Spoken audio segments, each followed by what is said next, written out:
अब ये क्वेश्चन है, जेट प्रवाह के संदर्भ में निम्नलिखित कथनों पर विचार कीजिए। जेट प्रवाह काफ़ी इंपॉर्टेंट टॉपिक है और पहले जानते हैं जेट प्रवाह क्या होता है। जेट प्रवाह या जेट स्ट्रीम लंबी दूरी तय करने वाली सकरी तेज गति से बहने वाली घुमावदार परिध्रुवीय पवनें होती हैं।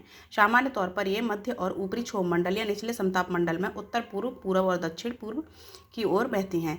सूर्य संपूर्ण पृथ्वी को एक समान रूप से गर्म नहीं करता। यही कारण है कि भूमध्य रेखा के निकट के क्षेत्र गर्म और ध्रुवों के निकट के क्षेत्र ठंडे होते हैं। इसलिए जब पृथ्वी की गर्म वायु राशियाँ ठंडी वायु राशियों से मिलती हैं तो गर्म वायु वायुमंडल में ऊपर की ओर उठती है, जबकि ठंडी वायु गर्म वायु की जगह लेने के लिए नीचे आती है।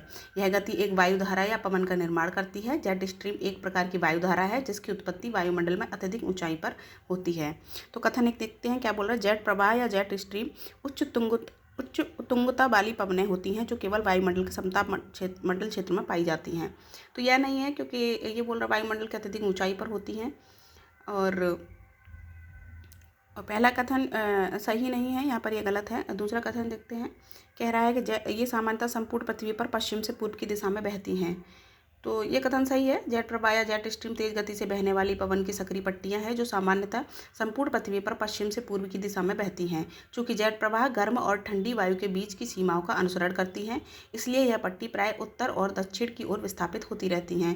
पृथ्वी पर 4 प्राथमिक जेट प्रवाह या जेट स्ट्रीम बहती हैं। 2 ध्रुवीय जेट स्ट्रीम अर्थात उत्तरी और दक्षिणी ध्रुवों के निकट, तथा 2 उपोष्णकटिबंधीय जेट स्ट्रीम जो भूमध्य रेखा के निकट बहती हैं। अब तीसरा कथन देखते हैं। दूसरा तो ठीक है। जेट प्रवाह या जेट स्ट्रीम उत्तरीय और दक्षिणी गोलार्ध दोनों में शीत ऋतु के दौरान सर्वाधिक प्रबल होती हैं।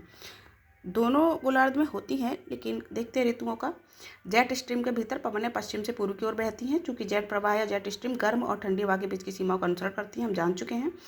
तो इसलिए यह पट्टी प्राय उत्तर और दक्षिण की ओर विस्थापित होती रहती है, क्योंकि ये गर्म और ठंडी वायु की सीमाएं शीत ऋतु में सबसे अधिक प्रबल होती हैं। अतः जेट प्रवाह जेट स्ट्रीम या जेट स्ट्रीम उत्तरी और दक्षिणी गोलार्ध दोनों में शीत ऋतु के दौरान सर्वाधिक प्रबल होती हैं, ना कि शीत ऋतु के दौरान सर्वाधिक प्रबल होती हैं।